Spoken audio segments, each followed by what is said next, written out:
to The Intelligent Coach. Not me, the book, The Intelligent Coach. And I want you to know that the things we're doing today, we are following the book on. And that's how all of our sessions will be throughout.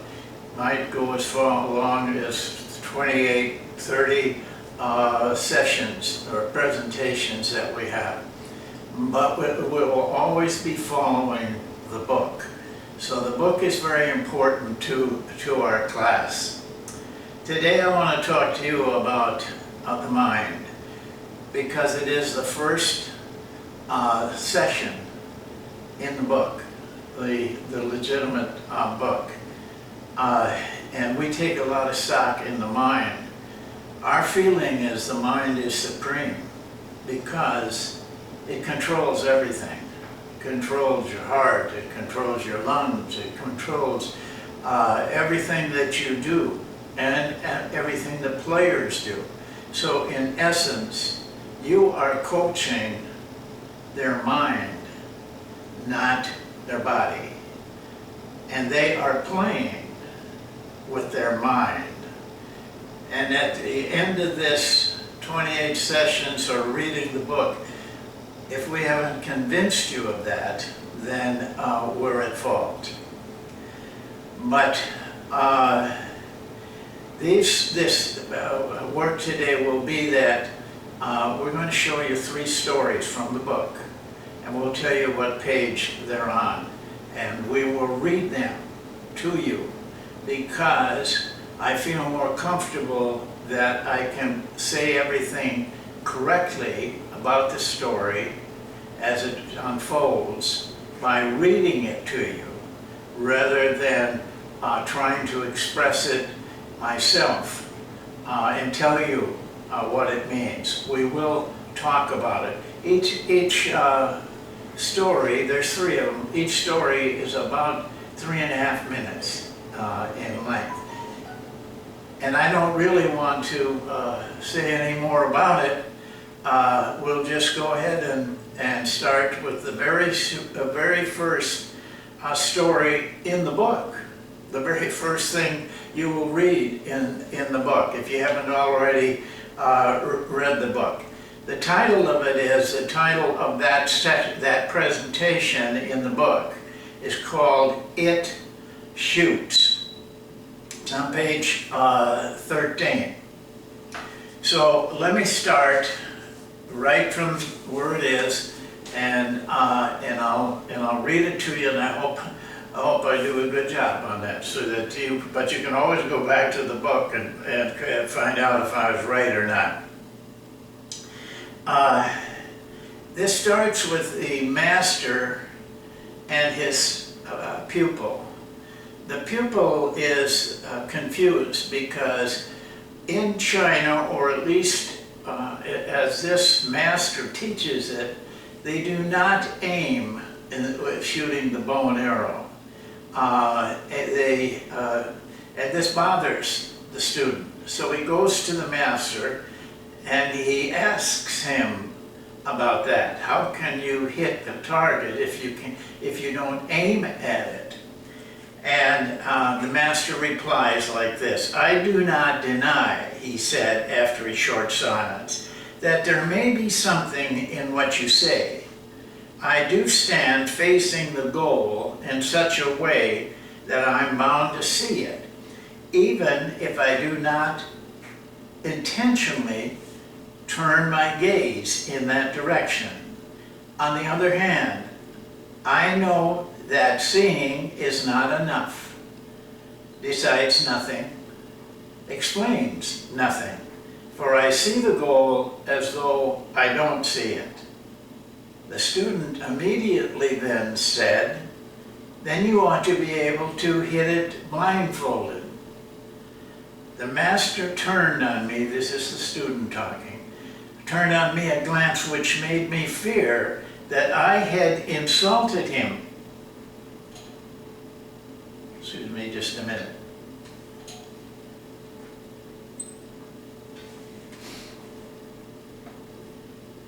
And then said, come and see me tonight. I seated myself opposite him on a cushion. He handed me tea, but did not speak a word. So we sat for a long while. There was no sound but the singing of the kettle on the hot coals. At last the master rose and made me a sign to follow him. The practice hall was brightly lit. The master told me to put a taper, long and thin as a knitting needle, in the sand in front of the target, but not switch on the light in the target stand. It was so dark that I could not even see its outline, and if the tiny flame of the taper had not been there, I might perhaps have guessed the position of the target, though I could not have made it out with any precision. The master danced the ceremony. His first arrow shot out of dazzling brightness into deep night. I knew from the sound that it had hit the target. The second arrow was a hit too. When I switched on the light in the target stand, I discovered to my amazement that the first arrow was lodged full in the middle of the black, while the second arrow had splintered the butt of the first and plowed through the shaft before embedding itself beside it. I did not dare to pull the arrows out separately, but carried them back together with the target. The master surveyed them critically. "The first shot," he then said, "was no great feat, you will think, because after all these years I'm so familiar with my target stand that I must know even in pitch darkness where the target is. That may be, and I won't try to pretend otherwise. But the second arrow, which hit the first, what do you make of that? I, at any rate, know that it is not I who must be given credit for this shot. It shot, and it made the hit. Let us bow to the goal." There's a number of things in this story that I think you can take away for your own coaching, but two that I think deeply about is, first of all, the master was not, or couldn't have been, satisfied with just some degree of skill. I think that's where we make mistakes as coaches in basketball.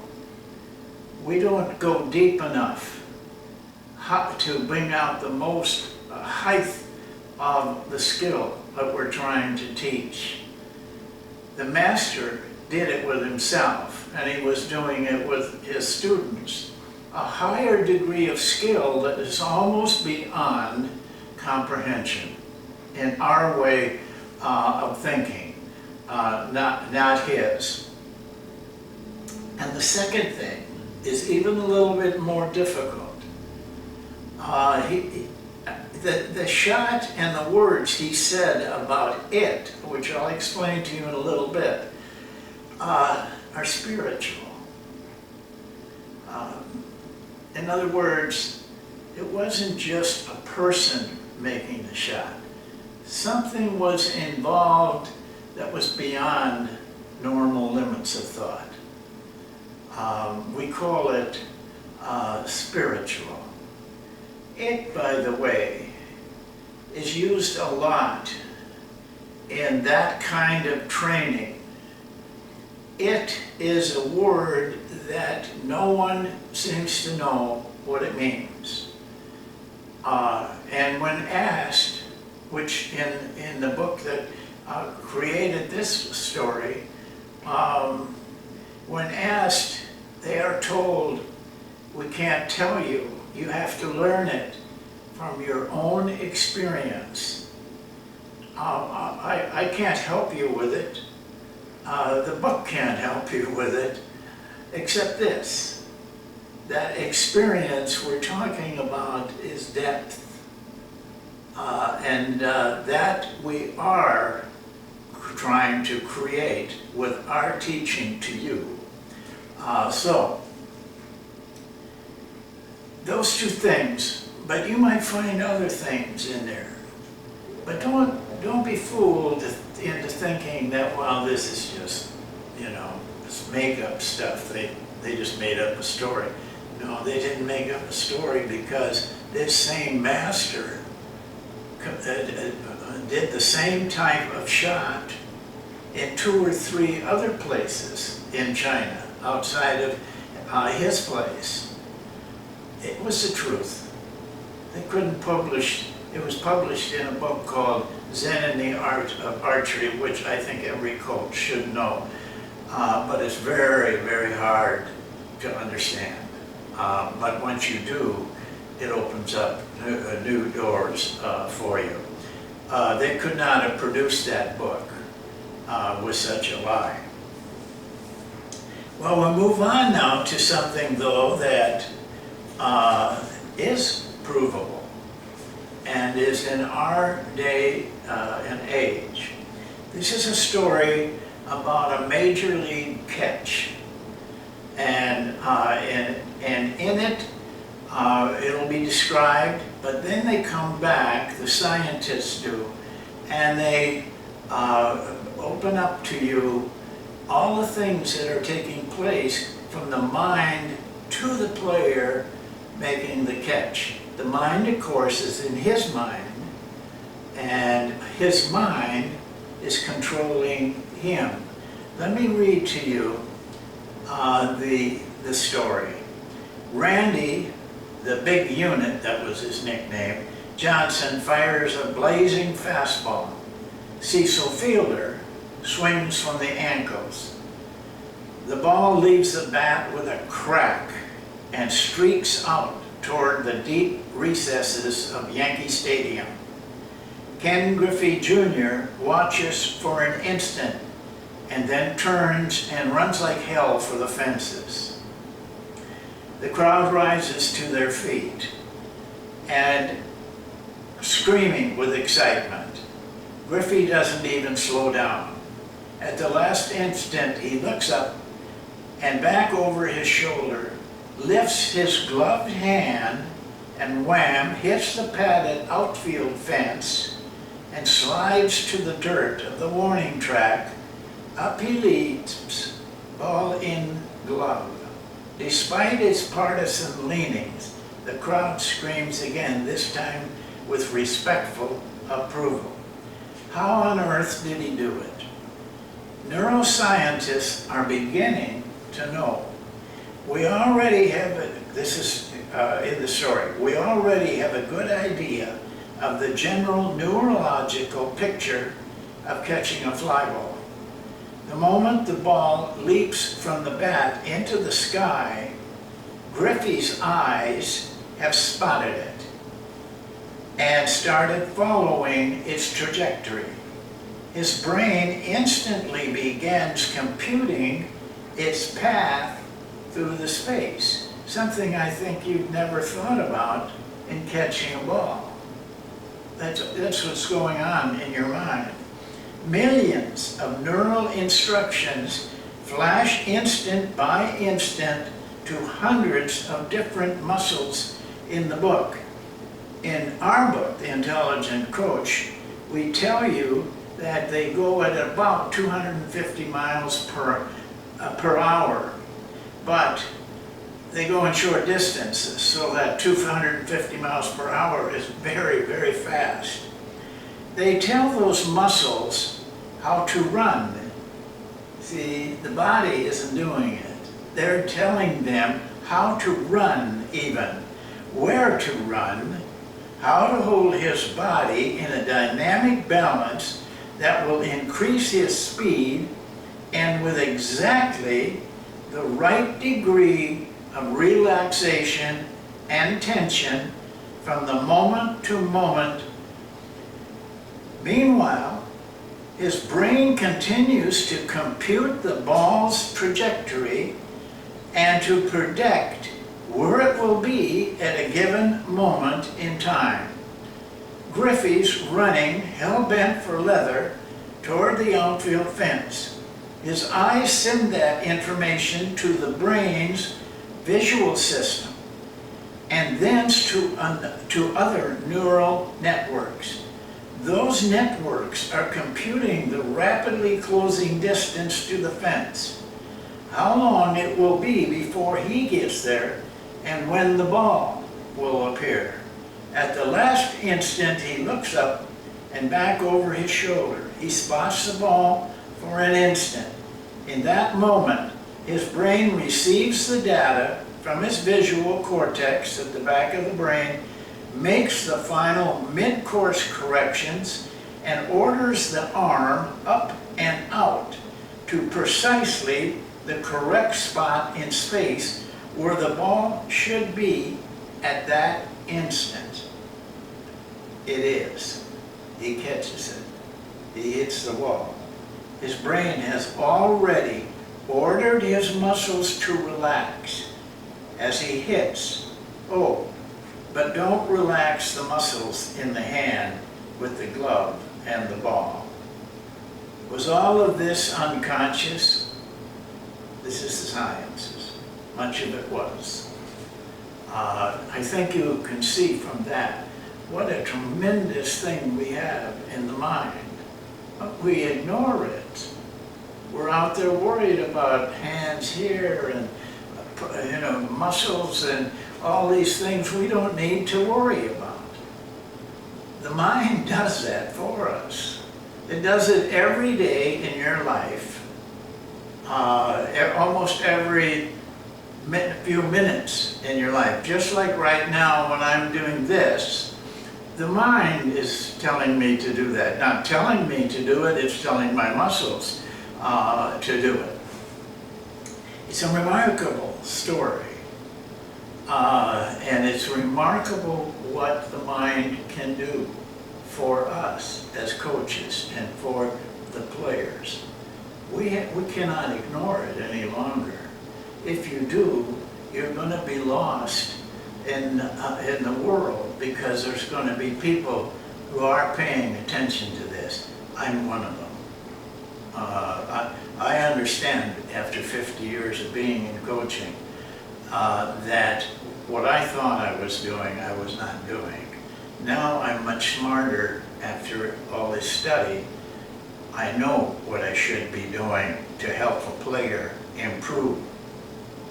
And in the next section, which is learning, you will see how that applies to coaching, that theory, that feeling is, and how it can help players get better. Well, the last story, strangely enough, it's on page 22. The Griffey story is on page 20 of the book. Page 22, a strange and enlightening event. That event happens to happen to me. And so I can assure you that what you're going to hear in the story is true. I wrote it for one thing, but I also lived it for another thing. And this is the kind of the culminating part of what I'm trying to get across to you today. This is essentially very important, this story, even though it happened to me without any thought of anything happening to me. Our family was living in Texas at the time. We had a comfortable home. We also purchased the adjoining property, which had a small house on it. We renovated it for an office. We had 2 cats and 2 dogs. One of those cats lived in that second house, and one of those dogs was an excellent hunter and, unfortunately, an excellent killer of small animals. On this particular day, my daughter and I started to go to the second house to see the cat. there was a closed gate between the two houses so that the dogs could not get to the cat. My daughter went ahead, and in her excitement, she left the gate open. I had a can of beer in my hand. The dogs went through the open gate before I could stop them. I was aware that the cat may be out, and this terrified me, because the dogs went through the gate very fast. So I sped up to make sure that the cat was safe. What I didn't know was the second cat, which was very young, was also out. As I came through the gate, I was attacked by that second cat, going the opposite direction at a tremendous speed, and the killer dog inches from its tail. They were a Blair. In the book, you will see that this next sentence is a different shade because I wanted it to stand out, because it's a pretty dramatic sentence. It goes like this: what occurs in the next few seconds arguably is the most notable information in the entire book. And I still stand by that. At this point, I don't remember anything of what happened next. My next conscious awareness was of the little cat jumping to clear a fence and the hunter dog grabbing it by the neck. I knew what was coming next. The dog was an expert at killing another animal with a vicious snapping of their neck. The cat hit the top of the fence. The dog got it by the neck. And at the same moment, my foot hit his head with enough force to dislodge the cat. I immediately picked it up, and in doing so lost my balance and fell backwards down a ditch of about 6 feet. The cat was hissing, and the two dogs at the top of the ditch were growling and barking. I held the cat and made it clear to the dogs they were to leave. I carried the cat into the house safely. Now the point of this story is this. At that time I was in my early 60s, and my running ability was limited to a top speed little more than a jog. How then was I able to catch those speeding animals when I had to turn around to get started? The distance from the gate to the fence was about 40 feet. And how was I able to accurately make a kick to the head of the dog in that situation? I could not repeat that feat ever, say nothing of being a 60-year-old man. I cannot tell you how I did it because my mind, this is important, was blank. I was not thinking. Incidentally, when I calmed down, I realized I still had the open can of beer in my hand without a drop spilled. How can one do all that running and falling without spilling? If you stop and consider the extraordinary combination of responses required to make this happen, you realize the power of instinctive reaction. Not one of those amazing responses included thinking. The story is an introduction to a human element that goes unnoticed. We start there with what I call the gap between the stimuli and the reaction, the event and the feeling of the reaction. I can tell you honestly, to this day, that was 30, 35 years ago, I still cannot remember anything. From the time I saw the cat and the dog go by me to the time I put my foot on that dog's head. Nothing, not one thing.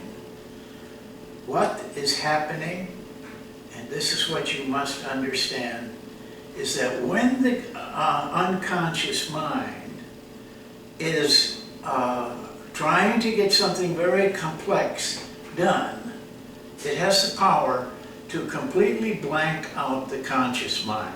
You have thoughts running through your head. Can you imagine my thoughts would have been? It would have cluttered up everything for the mind that was controlling all those muscles at a terrific speed. So it simply blanks you out. You can read stories like this all the time of what happens. People are having the same thing happen to him. What I'm telling you is, when you're a basketball player playing at the speed of our game and the reactions that must take place, you must be able to unclutter your conscious mind. Even just a little negative thought can ruin everything for you. And I can attest to that because in my own life, I like to play the saxophone.